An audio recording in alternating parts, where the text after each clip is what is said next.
My name's Brianna. And I'm Audrey. And our performance is called Equality Flying High. Mom, I'm not excited for school today. Why's that, honey? Yesterday we learned about Amelia Earhart. I just don't understand why we need to. She wasn't that important. How does she even impact our lives? Actually, Amelia Earhart had a very important impact on our lives.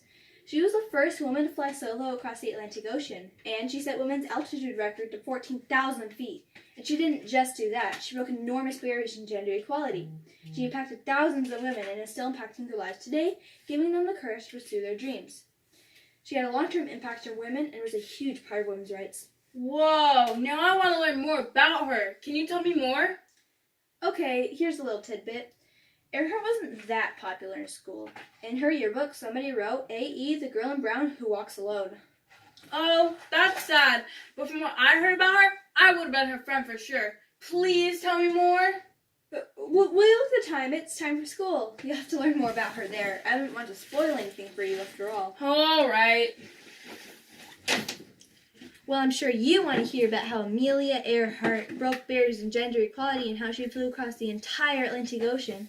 But to be able to do that, we'll need to start a little while back, because actually, the first time she even saw an airplane, she wasn't really interested. Oh, like an airplane. How boring. But in 1920, when her father took her to her very first air show in Los Angeles, that's when her opinion changed. Wow, isn't this amazing? Yes, it is. I thought you'd enjoy it. I wish I could ride one. It looks so fun. After the air show. Say, would you let my daughter ride your plane for, I don't know, $10? Yeah, that'll work. And in her very own words, she said, by the time I got 200 to 300 feet off the ground, I knew I had to fly. And she was only 23 years old. After she discovered a new love for aviation in 1921 to 1922, she was taught to fly by Nita Snook, the very first woman to graduate from Curtis School of Aviation. Then she got her flying license.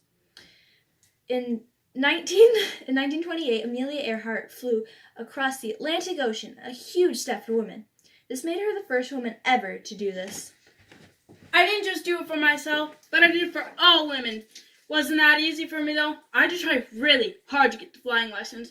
I got my plane after completing a long process of getting it, but it wasn't in the best condition. There was a gas leak, broken altimeter, and the plane even went to a full-on spin while I was on board. After that roller coaster, she started to get fairly popular.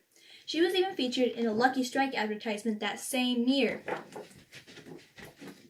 They used the slogan, Lucky Strike were the cigarettes carried on the French when I crossed the Atlantic. They were smoked continuously from Trespassy to Wales. I don't even smoke. No throat irritation, no coughing. Doubt it. Slender figure. This ad is full of lies. Tobacco companies became bolder with their approach to targeting women in an attempt to broaden the market and increase sales.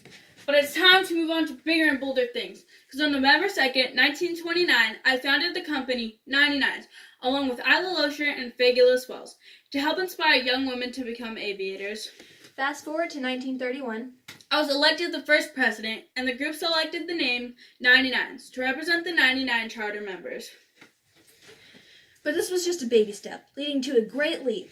The 99s helped Amelia begin her journey. Then, on June 1st, 1937, Amelia Earhart attempted to fly around the world accompanied by Fred Noonan. Earhart met Noonan in the Los Angeles aviation community and chose him to serve as her navigator on her world flight in the Lockheed Electra 10E that she had purchased with funds donated by Purdue University. I'm glad you can make it. Thanks for coming. The pleasure's mine, ma'am. You're the perfect man for the job. Now let's get the show on the road. But their return never came. The last thing we heard from them was, the airplane is running out of fuel. And about an hour later, she announced, I'll crawl southbound on Island. We're running north and south. And what came later could barely be understood. Don't hold with us much longer. Above water, shut off. And that was the last transmission received by the Itasca. The remains of Amelia and Fred had never been found, neither had any traces of their Electra. But society hasn't forgotten about them quite yet. Many people have tried their best to crack the code of what happened to Amelia Earhart. and there have been many theories. There was Mom, I'm home. Guess what I learned today? I'm not sure. What did you learn today? I learned a bunch of cool theories about what happened to Amelia Earhart. Want to hear some of them? I would love to.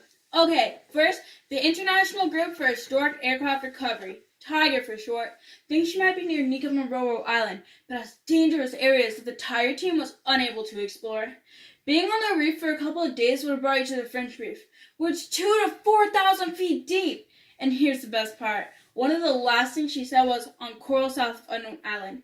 This is evidence that she was near this island by Japan, along with the fact that they found Lucky Strike cigarettes on shore. That's a pretty cool theory, but it doesn't make much sense. How do you know that island is near Japan? I mean, she herself said it was an unknown island. Plus, Lucky Strike was a national corporation that could have been anyone's, and she was not a smoker. Got anything better? Yes, as a matter of fact, I do. Mike Campbell came up with a theory that Amelia Earhart and Fred Noonan were captured in the Marshall Islands by the Japanese who thought they were American spies. He believes they were tortured and died in custody. And what's your evidence to support that? Well, there's a scientific study conducted on these bones found in Nicomaroro Island.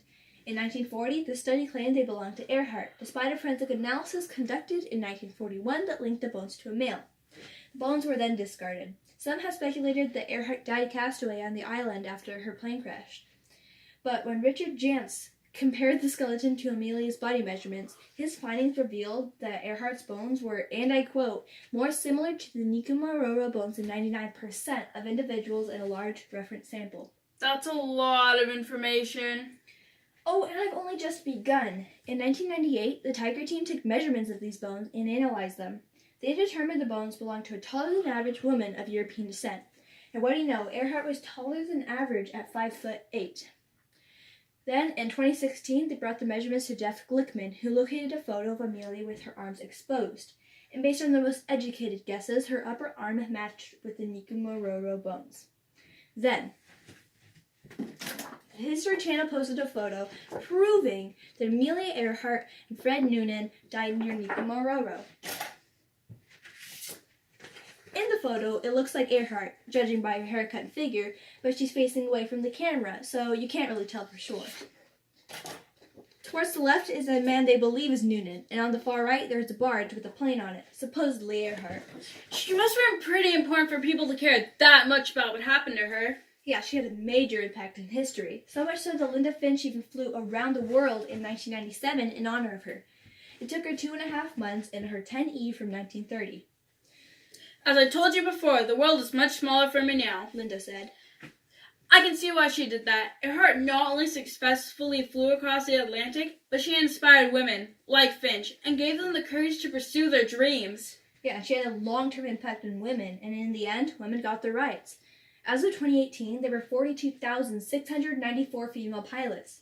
That's about 10% of all pilots. Now, 10% might not seem like a lot, but compared to 1%, which is about how many pilots there were before Amelia, that's a pretty big impact. Now I see how she broke an enormous barrier in gender equality. And I'm glad you do. She significantly impacted our lives. It would be a shame if you hadn't seen that.